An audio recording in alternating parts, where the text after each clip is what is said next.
وكم أهلكنا من القرون من بعد نوح وكفى بربك بذنوب عباده خبيرا بصيرا من كان يريد العاجلة عجلنا له فيها ما نشاء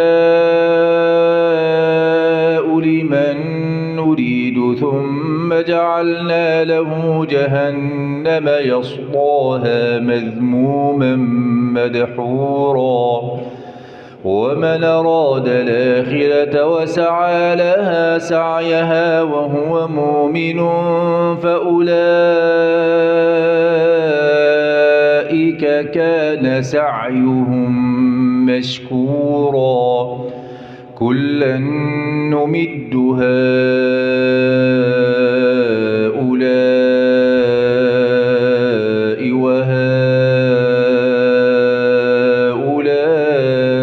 وهؤلاء من عطاء ربك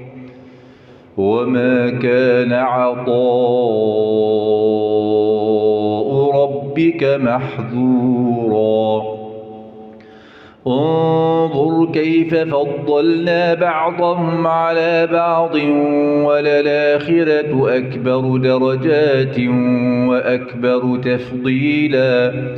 لا تجعل مع الله إلها آخر فتقعد مذموما مخذولا.